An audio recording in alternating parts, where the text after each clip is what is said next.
Hello, everyone. Good to see you all tonight. My goodness, we have got possibly an economic disaster in the making.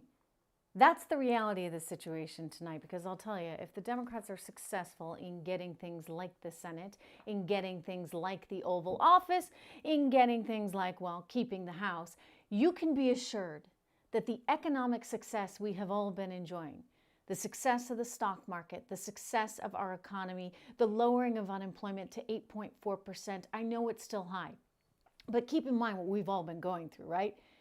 You can basically kiss all that goodbye, because in a Bernie Sanders, Alexandria Ocasio-Cortez, Ilhan Omar kind of world, with Joe Biden and Kamala Harris at the top of this thing, it won't be pretty. It's good to see you all tonight. I am Trish Regan. You're watching the Trish Regan Show. Oh, so good to have you here. Mark, Steve, Aaron, Darren as well. Again, my contingency there in Maine, Arundel, Maine. I love it. I actually grew up a lot of my summers in Maine, in Kennebunk. You may know that pretty well. Anyway, we've got a situation now where there seems to be some that are suggesting, because of last night, that Donald Trump may be in a more precarious position. To which I say, if that's the case, then I hope everybody's ready for the economic disaster that's coming, because let's not forget what has actually gotten us to the place that we're in right now. Pre-COVID, we're going to talk pre-COVID, we're going to talk after COVID, right? Because pre-COVID, we were looking at the lowest unemployment rate in the history of our nation for so many minority groups, including women, including Hispanics, including African Americans. And some of the historically lowest rates we've been looking at for the overall population in quite some time. You saw median income growing under this president's policies. So if he's not there, if they take the Senate, and if they keep the House, then forget about it, right? Not to mention the whole pack in the courts. You know what really irritated me last night? I wonder what you guys thought. Why didn't the moderator hold Joe Biden responsible for answering that question on packing the court? Don't forget, this is what I said. This is one of the most important things that we needed answers to, right?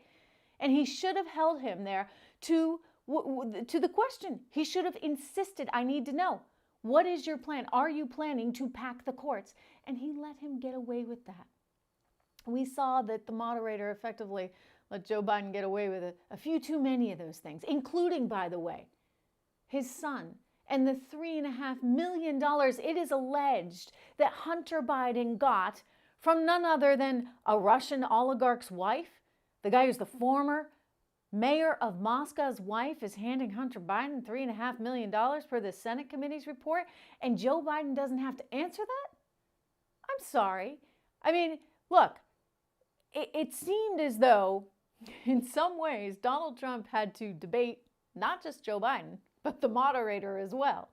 I mean, that was kind of uncomfortable. And I heard from so many of you there last night. I heard from so many of you that you really did not appreciate that. You know, John Pennington making a very good point. Yes, I did see the Telemundo poll. I did see that. And I think it's fascinating that we're seeing so many Latinos for Trump right now. Not fascinating, because I think the reality is they know what socialism is, right? They have so many relatives that are living in socialist places, whether it be Venezuela, whether it be Cuba, whether it be increasingly socialist Mexico, whether it be any of the other nations down there, Bolivia. I mean, think about the fascination Evo Morales has meant for Latin America and for socialism. And they know how bad it is. So what's interesting to me, and look, I maybe I oversimplify these things, but I care about our economic future. This is my entire career has been all about reporting on the economy, on business, on markets. And I want to make sure that we have the right policies in place to ensure that every single one of us and every single one of our children have a shot at pursuing and living the American dream. And when I see talk of, well, let's just up taxes on everyone and let's take from him to give to her, when I see that kind of rhetoric being floated about as commonly as it is now, I worry about things like socialism. And I think this is what I have in common here with so much of the Latino population, because they know. And you know what? I've reported on a lot of those two-bit emerging market countries down there in Latin America and in South America. And I'll tell you, it's the same story over and over and over again. And you get these big bureaucratic governments where they're only looking out for themselves. I'm going to tell you, when I was down in Tegucigalpa, that's a mouthful, Honduras. I was there reporting because it looked like maybe Honduras was going to get a pope. This was a candidate for pope quite a while ago now. But anyway, what struck me was when you went around the streets of Tegucigalpa, you saw in the main part of town these big, big homes, right? And they had big gates outside. And they had guys with machine guns walking and patrolling. And then the people that worked in the government, they had the fancy bulletproof cars with more guys and machine guns. And everybody else was left to fend for themselves. So in other words, if you were rich or if you were part of the government, you got all the security. Good luck, everyone else. And I think about, for example, what's happening in Minneapolis. I mean, Minneapolis is a great example where they're talking about defunding and dismantling the police. And what are they doing? You've got the city council that wants to dismantle, defund police, now going back and saying, oh, well, we need private security. We need security for ourselves to the tune of many thousands of dollars a day that the taxpayers then have to pay for. I look at that and I say, my gosh, it feels a little like Tegucigalpa. This is what Latinos know. This is what they understand. And that's why you're seeing, despite some of his comments that he has made about illegal immigration, they're going to look all past that because they want success for themselves and their families. So good to have you here. Music Musings saying that Wallace said he was just going to be in the background. It didn't happen that way. Look, I've moderated 2 presidential debates, 2 Republican presidential debates, and I had many more people on stage than just those 2. That said, those 2 were a handful last night, and I will say that. Nonetheless, it is your job as a moderator to not show your hand, right? And we saw him show his hand repeatedly. He seemed to scold one candidate, that would be Donald Trump, and try to help along another. That's not what a moderator is supposed to do. It's not his job. He should have kept his personal feelings completely out of this. And no, we shouldn't have heard from him. So my thought on this debate, and I'm curious to hear what you guys think, because I would like to see a scenario where we completely change the format. I should point out that the debate committee now says they are going to change the format so that you don't have everybody talking over each other constantly. But let's change the format so we actually get some substance for a change. Instead of Chris Wallace or whomever the anchor is going to be having their little list of targets with all their little list of questions where they're not actually listening to what everybody's saying and they're just so concerned about getting to the next topic, why not just pick one topic? Why not pick healthcare? Why not pick the Supreme Court? Why not pick, I don't know, conflicts of interest with family members and Russia? Why not take one topic and just devote the entire debate to that? It could be China. It could be the economy. But, this idea that we got to get to everything all with the span of, 75 minutes, it doesn't work. It doesn't fly. That's not how people talk anymore. It's not how we converse. And I, frankly, for one, wanted to occasionally hear them, right? I wanted those segments to breathe. I wanted to hear Donald Trump and Joe Biden back and forth, and I didn't need to hear the moderator in the way of everything. Good to see you guys again. Robert, good to have you here. Tegucigalpa. That's a mouthful now, isn't it? It really, really is. Is there any way that Trump can win the election? Aaron is saying, yeah, I do think he actually could still pull this off. He's got 2 more debates. And what I would say is historically, you tend to see incumbents a little challenged in this first debate, right? Because sometimes they take certain things for granted. I think last time around when he was running, he probably was advised to be a little bit careful on his temper, that sort of thing, because he was going up against a woman and they wanted to be careful with all of that. He wasn't as careful this time, but frankly, neither was Joe Biden, okay? I'm sorry, you don't sit up there and tell the president to shut up. Shut up, man. I mean, what kind of talk is that? Right? So, the blame to me goes on both sides. Do we get a better debate going forward? I think there's a good chance we could. I think they do need to change the format. Again, I'd like to see a little more substance, right? That didn't have any substance. It was all about, slinging insults and then getting on to the next topic. If I were moderating that debate, we wouldn't go to the next topic until everybody had actually answered the question on the topic at hand. And so that's part of the challenge. You get all the producers there going on and on about what they want, next in the queue. Anyway, you really wished our great president stayed quiet for a little while so Biden could start to fumble. Nassim saying, that's a really good point.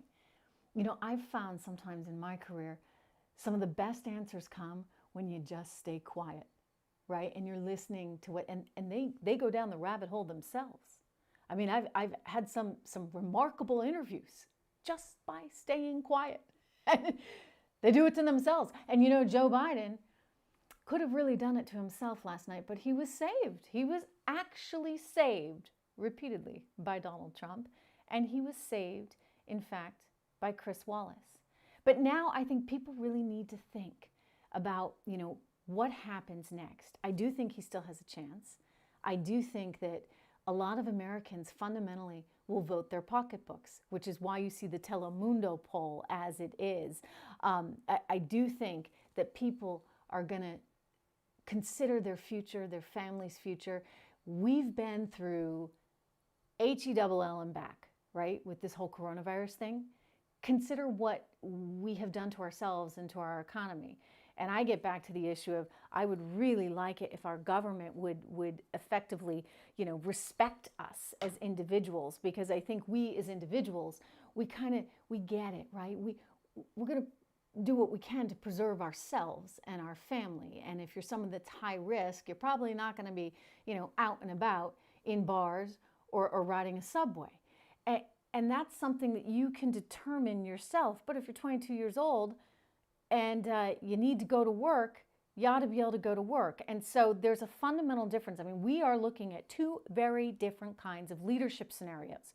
One that believes in the individual and one that believes in government.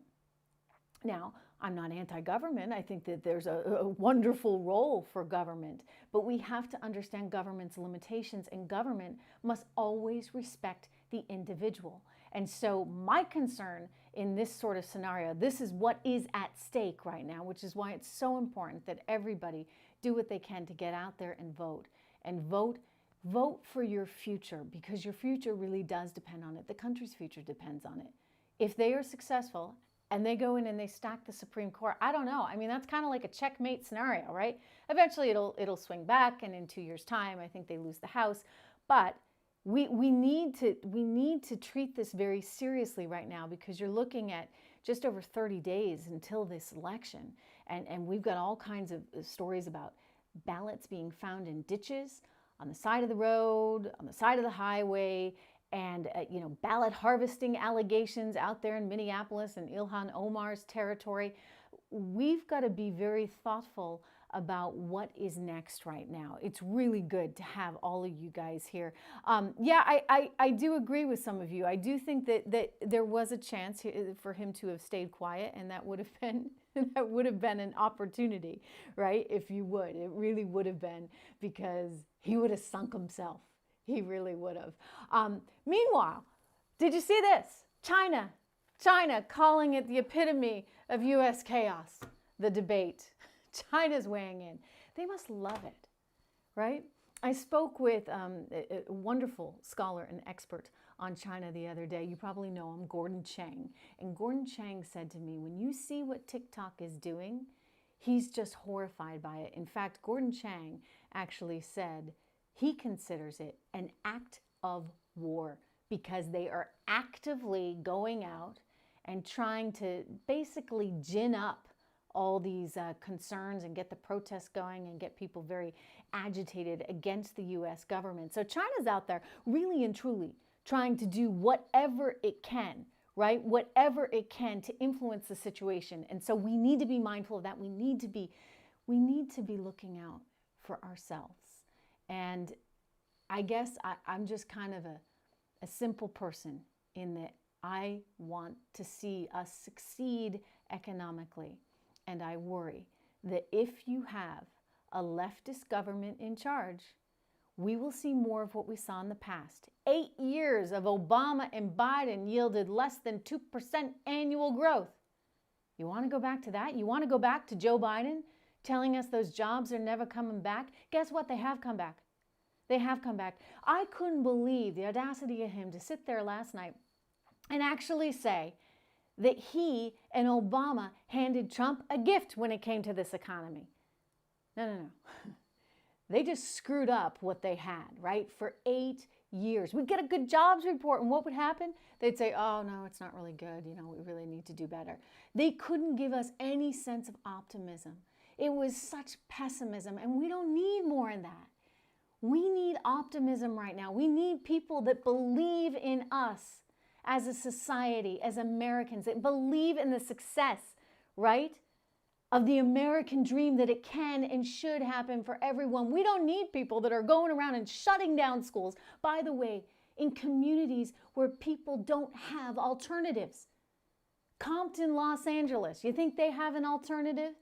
The inner city of Chicago, DC, again, where they're saying, okay, we're going to go back to school after the election, as though November 6th or November 7th is going to be better than now. Frankly, I think you're more into high flu season then. This is so politicized, and it's so wrong. And so it's up to every single American right now to think long and hard about what we want for our future, for our economic future, for jobs, for security, for law and order. These are the issues that are on the table right now. So I just would like everybody to consider those things and to keep them under advisement. I'll keep seeing you here on YouTube. We got a lot to talk about. There's not a lot of time, and there's a lot to do. So let's keep the conversation going. I'll see you on social media, on Twitter, of course. And I'm so proud of my brand new website, my brand new site, trishintel.com. I think we just hit 30 days today. And it's thanks to all of you that we're doing so well that we had to actually increase our server space by 23 times what we thought. So thank you for that. Keep coming back. This is the news that matters. You know, I am fearless. I have no problem telling the truth to anyone.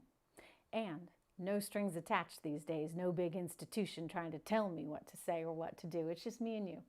So let's keep talking, and I look forward to seeing you again. Have a great night, everyone.